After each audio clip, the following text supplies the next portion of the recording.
PDHPE is a valuable curriculum area because, as stated in the PDHPE syllabus by NESA, it aims to enable students to develop the knowledge, understanding, skills, values and attitudes required to lead and promote healthy, safe and active lives. There is no other area in the curriculum that covers objectives such as participation in physical activity and developing movement skills, the development of interpersonal skills and self-management skills, and promoting healthy values and attitudes that influence their personal health practices in a positive way. The skills students learn from PDHP are important life skills, and by enabling students to develop and achieve these skills, it gives them the tools they need to lead healthy, safe and active lives from now through to adulthood. What is the game sense approach? According to Basketball Tasmania, the game sense approach is a coaching philosophy where the focus of the activity is game-centred rather than technique-centred. The Australian Sports Commission states that game sense is a student-centred approach to teaching.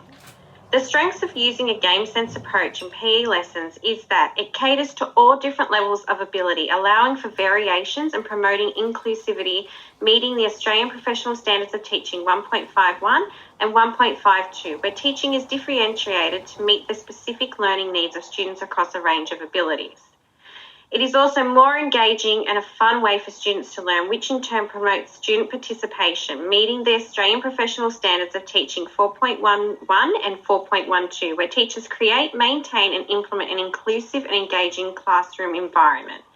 The game sense approach promotes problem solving and sets achievable challenges as per the Australian Professional Standards of Teaching 3.11 and 3.12, as it establishes and sets learning goals that are challenging and achievable. It also allows for more observation rather than mainly instruction, and it allows more opportunities for asking students questions and for the teacher to provide them with feedback, meeting the Australian Professional Standards of Teaching 5.11 and 5.12, assessing student learning through the varying assessment strategies, including informal, formal and formative approaches. It covers the PDHPE skills domain as per the syllabus by developing interpersonal skills through collaboration and communication. It develops self-management skills and it develops movement skills. It covers the three strands as per the PDHPE syllabus by promoting a healthy, safe and active lifestyle. It develops movement skill and performance and informs students about health, well-being and relationships. It provides opportunities to develop skills and an understanding of the rules of the game. And also, it is a strength-based approach where there is less chance of students feeling like they are being singled out, embarrassed or humiliated. For the personal reflection component, I'll be looking at theory tutorials of weeks 2 and 3 and the practical tutorials of weeks 5 and 6. The theory tutorial in week 2 covered lesson planning and sexual health education. I was introduced to 2 different lesson planning strategies, the backward design and scope and sequence. Both of these strategies were interesting as they are different from the lesson planning I have been exposed to so far in my degree, and therefore I am developing professionally in this area as a result of this tutorial. Furthermore, this tutorial covered sexual health education and further developed my professional knowledge in this area, as it is more than just covering the topic of sex. Rather, it encompasses a range of areas including puberty, the concept of conception, anatomy, child protection, sexual orientation, gender identity, anti-bullying and safe relationships. I think if parents were made aware of what was covered in this topic, there would be less controversy surrounding it being taught. As per the PDHPE syllabus, sexual health education helps students to learn to accept themselves as they grow and change to the different stages of life, such as puberty and reproduction, and it provides them with strategies that can help them with these changes. Furthermore, students learn how to form and maintain positive relationships and explore gender and sexuality, and it covers child protection aspects of teaching students how to create and maintain a personal network of trusted adults that they can go to if they need help or support.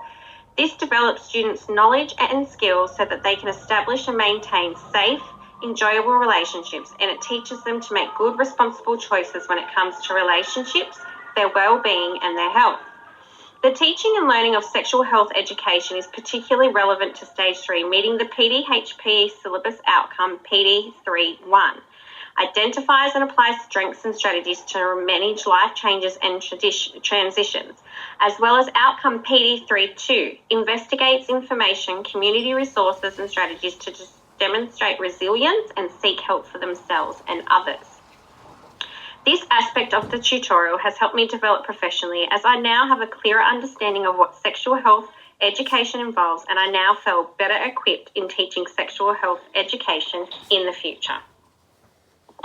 Next theory tutorial covered the topic of assessment in PDHPE. This tutorial taught me that there are 3 types of assessment to design in PDHPE: the assessment of learning tasks, the assessment as learning tasks, and the assessment for learning tasks.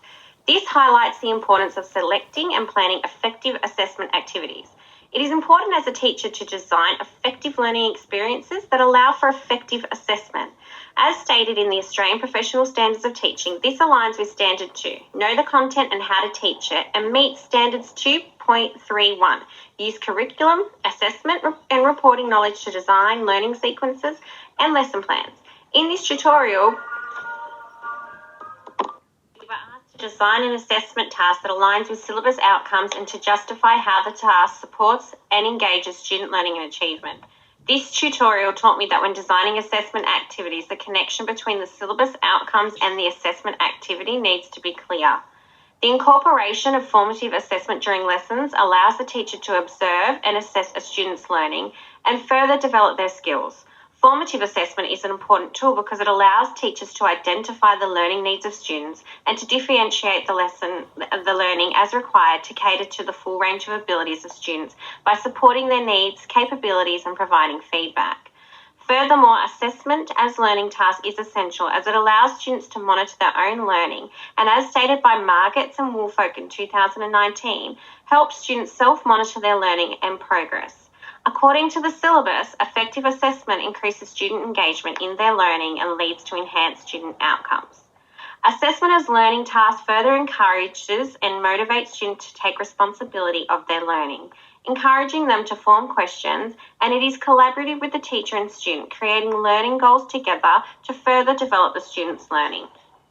As stated by Reynolds in 2019, there is excellent research arguing that variety and changing teaching approaches are engaging and motivating, and the same can be attributed to assessment strategies. This tutorial has contributed to my professional development as it has identified and explained strategies that will assist me to identify which assessment type will work best for assessment requirements and a student's needs. Tutorial I discussed is week 5, using the game sense approach. This was an interesting and informative tutorial as we were introduced to different sports including invasion games, striking and fielding games, net games and target games. We observed these sport types in action by watching YouTube videos and then had to identify an activity that would run before and after it by considering progression.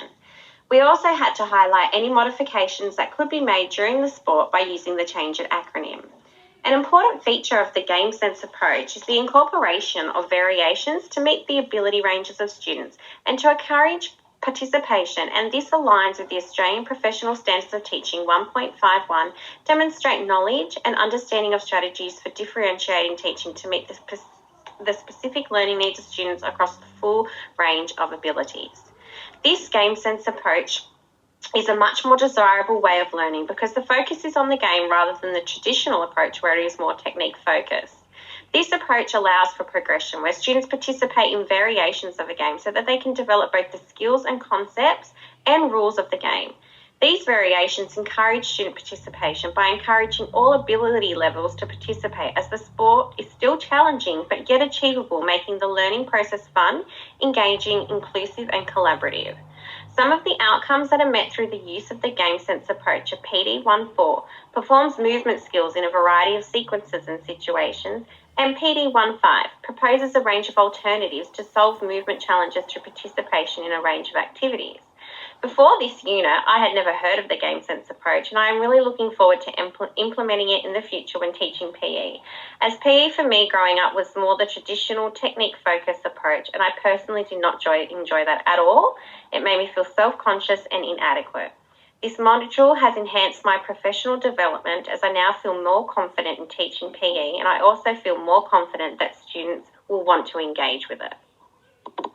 The last practical tutorial I'll discuss is week 6, where we looked at culturally diverse activities in PE with particular focus on Indigenous games and models of PE instruction. We were informed that students are required to learn about and participate in culturally diverse games, including Aboriginal and Torres Strait Islander games.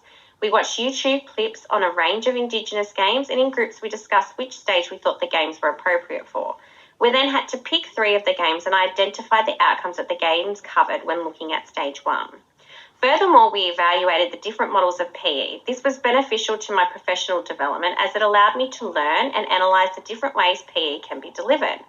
The video I looked at used the sports education model, but there was also cooperative learning models and peer teaching model. I preferred the cooperative learning model as I find teamwork and working collaboratively together to achieve an end result is not only more enjoyable and an engaging way to learn, but it also allows students to learn from each other and produce a higher level of understanding. As stated by Reynolds in 2019, group work is important for encouraging communication and learning to work with others. It is also anticipated that working with a group will produce a higher level of product when having to individually produce an item. Furthermore, cooperative learning is an important life skill, and when students work productively together, it often sees an increase in their capacity to produce. Witten et al. Markets and Woolfolk say in 2019, collaboration is a crucial skill for all students, and learning together can deepen understanding as students question, explain, and build on each other's thinking. This tutorial was both interesting and informative, contributing to my professional development as it helped me to further my knowledge of the PDHPE syllabus, of Indigenous games, of the different models and their effectiveness when delivering PE, and it expanded upon my understanding on the importance of activities having an educational value that matches the outcomes. To finish up, this unit has enhanced my knowledge of PDHPE, highlighting its importance as part of the curriculum as it develops the knowledge, skills and attitudes that children need so that they can lead healthy, active and fulfilling lives. In the future, I will be teaching students about the importance of making good choices in regards to food and diet, the importance of regular exercise, about how their bodies change and grow over time, skills in movement and interpersonal skills, and the values of collaboration and how to interact respectfully. Furthermore, the learning activities covered in this semester always required us to utilise the syllabus, which has resulted in me acquiring more extensive knowledge about the content and how to navigate the syllabus effectively. The tutorial activities have given me the basic knowledge required to be able to deliver an effective PDHPE lesson at a graduate level. Lastly, after completing the first assignment, understanding how my personal past experiences of PE can influence my teaching attitudes, I feel much more confident and positive in teaching this subject, and I will be more aware of how these personal experiences can affect my pedagogical approach to PDHPE in the future. My overall experience of this unit was primarily a positive one, however, learning online was not ideal. Nevertheless, I have developed a much more positive attitude towards PDHPE and teaching it, as I now have a better understanding of the content involved.